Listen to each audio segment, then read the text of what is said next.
Fernando VII, hijo de Carlos IV y María Luisa de Parma, accedió al trono por primera vez en marzo de 1808, tras el motín de Aranjuez, una revuelta impulsada por los partidarios contra el poder de Manuel Godoy, válido de su padre.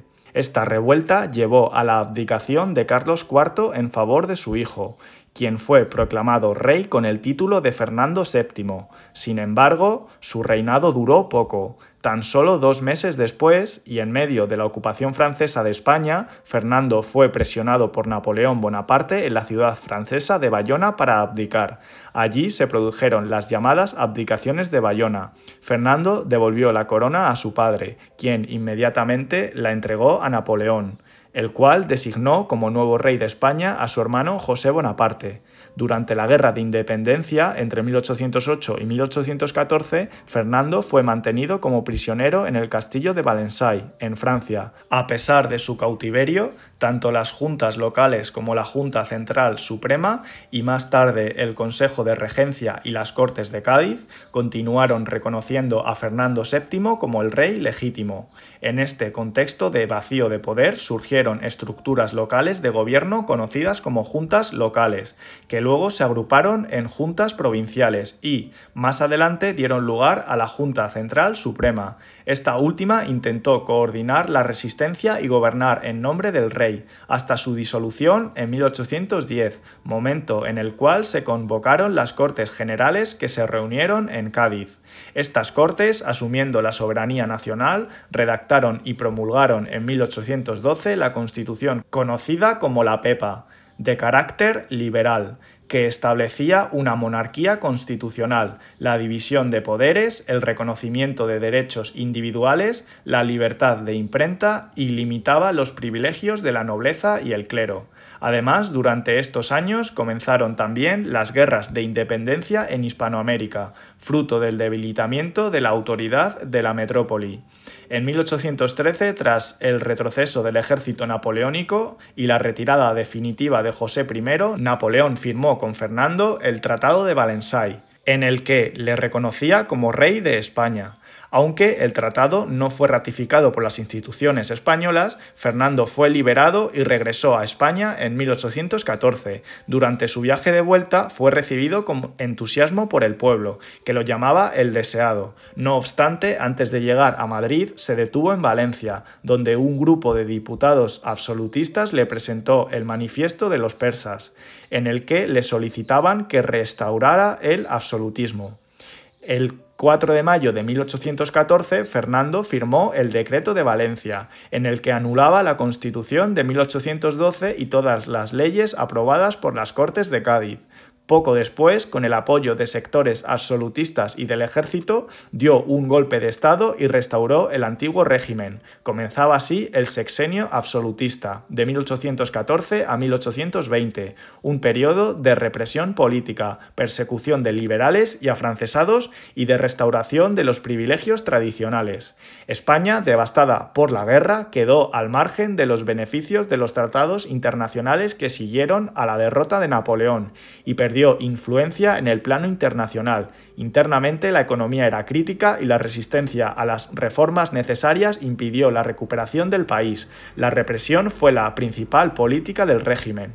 Aún así, surgieron movimientos liberales, sobre todo entre sectores del ejército, muchos de ellos antiguos héroes de guerra. Estos protagonizaron diversos intentos de pronunciamiento, que fueron duramente reprimidos. Finalmente, en 1820, un levantamiento liderado por el teniente coronel Rafael del Riego logró restaurar la Constitución de 1812. Así se inició el trienio liberal entre 1820 y 1823, un periodo en el que Fernando VII se vio obligado a jurar la Constitución y compartir el poder con un gobierno liberal. Durante estos años se suprimió de nuevo la Inquisición, se impulsaron reformas económicas y sociales y se profundizó en la constitución de un Estado moderno. Sin embargo, el rey nunca aceptó de buen grado este sistema y conspiró desde el inicio para restaurar su poder absoluto.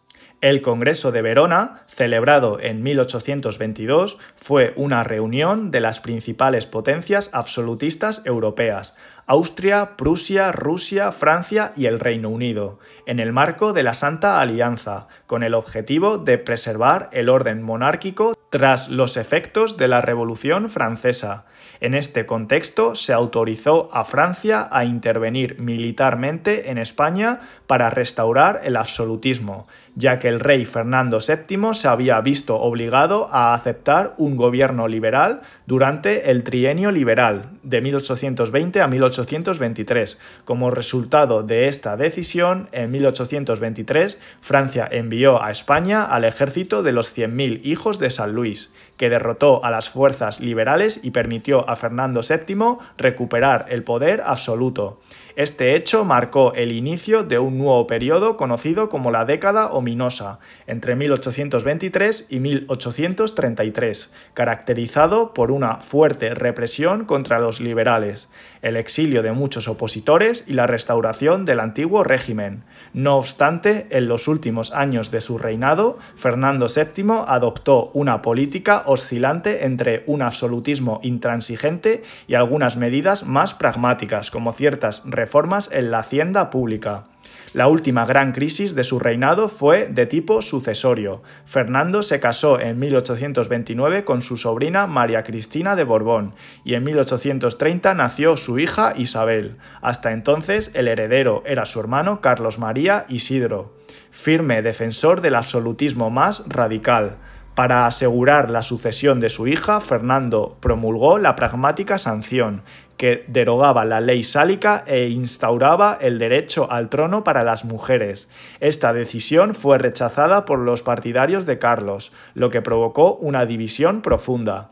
Fernando VII murió el 29 de septiembre de 1833. Su hija Isabel II fue proclamada reina, aunque al ser menor de edad asumió la regencia su madre, María Cristina. La oposición carlista, que no aceptaba a Isabel como reina, desencadenó una guerra civil, la primera guerra carlista, en la que los liberales apoyaron a Isabel frente al absolutismo de los carlistas.